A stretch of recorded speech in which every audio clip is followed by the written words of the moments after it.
ಬೆಳಗಾವಿ ಲೋಕಸಭಾ ಕ್ಷೇತ್ರದ ಬಿಜೆಪಿ ಅಭ್ಯರ್ಥಿ ಸುರೇಶ್ ಅಂಗಡಿ ಇಂದು ನಾಮಪತ್ರ ಸಲ್ಲಿಸಲಿದ್ದಾರೆ. ಈ ಹಿನ್ನೆಲೆಯಲ್ಲಿ ಕುಟುಂಬ ಸಮೇತರಾಗಿ ಶಿವಾಲಯಕ್ಕೆ ತೆರಳಿದ ಅವರು ಆಂಜನೇಯ ದೇಗುಲ ಹಾಗೂ ಸಾಯಿಬಾಬಾ ಮಂದಿರದಲ್ಲಿ ವಿಶೇಷ ಪೂಜೆ ಸಲ್ಲಿಸಿದರು. ಕೆಲ ಹೊತ್ತಲ್ಲೇ ಸುರೇಶ್ ಅಂಗಡಿ ಬೃಹತ್ ಮೆರವಣಿಗೆ ಮೂಲಕ ತಮ್ಮ ಶಕ್ತಿ ಪ್ರದರ್ಶನ ಮಾಡಲಿದ್ದಾರೆ. ಕುಂದಾನಗರದ ಪ್ರಮುಖ ನಗರಗಳಲ್ಲಿ ಸಾಗಲಿರೋ ಬೃಹತ್ ಮೆರವಣಿಗೆಯಲ್ಲಿ ಮಾಜಿ ಸಿಎಂ ಜಗದೀಶ್ ಶೆಟ್ಟರ್ ಸೇರಿದಂತೆ ಅನೇಕ ಬಿಜೆಪಿ ಮುಖಂಡರು ಹಾಗೂ ಸುರೇಶ್ ಅಂಗಡಿ ಪತ್ನಿ ಮಂಗಲ್ ಮತ್ತು ಪುತ್ರಿ ಶ್ರದ್ಧಾ ಭಾಗಿಯಾಗಲಿದ್ದಾರೆ.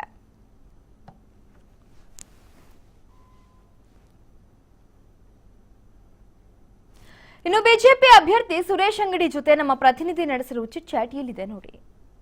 ಬೆಳಗಾವಿ ಲೋಕಸಭೆ ಬಿಜೆಪಿ ಅಭ್ಯರ್ಥಿ ಆದ ಸುರೇಶ್ ಅಂಗಡಿ ಅವರು ಇವತ್ತು 4ನೇ ಬಾರಿ ಚುನಾವಣಾ ಅಖಾಡಕ್ಕಿಳಿದಿದ್ದಾರೆ. ಈಗಾಗಲೇ ಒಂದು ಸಟ್ ಈಗಾಗಲೇ ನಾಮಪತ್ರ ಸಲ್ಲಿಸಿದ ಸುರೇಶ್ ಅಂಗಡಿ ಅವರು ಇವತ್ತು ಭರ್ಜರಿ ಮೆರವಣಿಗೆ ಮೂಲಕ 2ನೇ ಬಾರಿಗೆ ತಮ್ಮ ನಾಮಪತ್ರ ಸಲ್ಲಿಕೆ ಮಾಡಲಿದ್ದಾರೆ.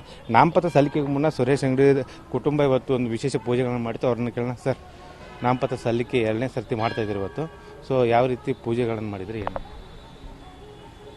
ನಮ್ಮ ಅನೇಕ ಭಾರತೀಯ ಜನತಾ ಪಕ್ಷದ ಕಾರ್ಯಕರ್ತರು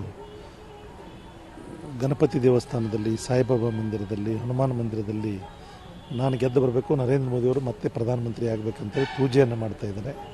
ಅವರ ಭಕ್ತಿಗೆ ಮೆಚ್ಚಿ ನಾನು ಕೂಡ ಅವರ ಜೊತೆಯಲ್ಲಿ ಕೈ ಜೋಡಿಸಿ ಎಲ್ಲ ದೇವಸ್ಥಾನಗಳಲ್ಲಿ ಇವತ್ತು ಪೂಜೆಯನ್ನು ಮಾಡಿದ್ದೀವಿ. ಶಿವಾಲಯಕ್ಕೆ ಹೋಗಿದ್ದೀವಿ, ಗಣಪತಿ ಮಂದಿರಕ್ಕೆ ಹೋಗಿದ್ದೀವಿ, ಮಾರುತಿ ಮಂದಿರ ಹಾಗೂ ಸಾಯಿ ಮಂದಿರಕ್ಕೆ ಬಂದು ಆಶೀರ್ವಾದವನ್ನು ತೆಗೆದುಕೊಳ್ಳಿ. ಮತ್ತೊಮ್ಮೆ ನರೇಂದ್ರ ಮೋದಿಯವರು ದೇಶದ ಪ್ರಧಾನಮಂತ್ರಿ ಆಗಬೇಕು, ದೇಶ ಅಭಿವೃದ್ಧಿ ಆಗಬೇಕು, ನಮ್ಮ ಜನ ಸುಖವಾಗಿರಬೇಕು ಪ್ರಾರ್ಥಿಸಿ. ಇವತ್ತು ಮೆರವಣಿಗೆಯಲ್ಲಿ ಯಾರ್ಯಾರು ಭಾಗವಹಿಸ್ತಾರೆ? ಸನ್ಮಾನ್ಯ ಜಗದೀಶ್ ಶೆಟ್ಟರು, ಬಾಲಚಂದ್ರ ಜಾರಕಿಹೊಳಿ ಮತ್ತು ಉಳಿದ ಎಲ್ಲ ಶಾಸಕರು ಭಾಗವಹಿಸ್ತಾರೆ. ಮ್ಯಾಮ್, ಇವತ್ತು 4ನೇ ಬಾರಿ ಕಣಕ್ಕಿಳಿದಿದ್ದಾರೆ.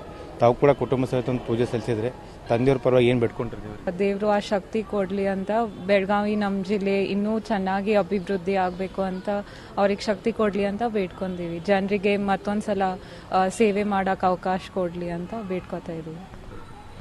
ಇವಿಷ್ಟು ಸುರೇಶ್ ಅಂಗಡಿ ಕುಟುಂಬ ಹೇಳುವಂಥ ಮಾತು. 4ನೇ ಬಾರಿ ಕಣದಲ್ಲಿದ್ದೀವಿ, ಗೆದ್ದೇ ಗೆಲ್ತೀವಿ. ಜೊತೆಗೆ ಏನು ನರೇಂದ್ರ ಮೋದಿ ಅವರ ಅಭಿವೃದ್ಧಿ ಕಾರ್ಯಗಳಾಗಿರ್ಬೋದು ಮತ್ತು 15 ವರ್ಷ ಸುರೇಶ್ ಅಂಗಡಿ ಅವರು ಮಾಡಿದಂಥ ಅಭಿವೃದ್ಧಿ ಕಾರ್ಯಗಳು ಮುಂದಿಟ್ಟುಕೊಂಡು ಮತಯಾಚನೆ ಮಾಡ್ತಾ ಇದೀವಿ ಅನ್ನೋಂಥ ಮಾತನ್ನು ಹೇಳ್ತಾ ಇದ್ದಾರೆ. ಕ್ಯಾಮರಾಮನ್ ರವಿ ಜೊತೆ ಶ್ರೀಧರ್ ಕೊಟ್ಟಾರಗಸ್ತಿ, TV5 ಬೆಳಗಾವಿ.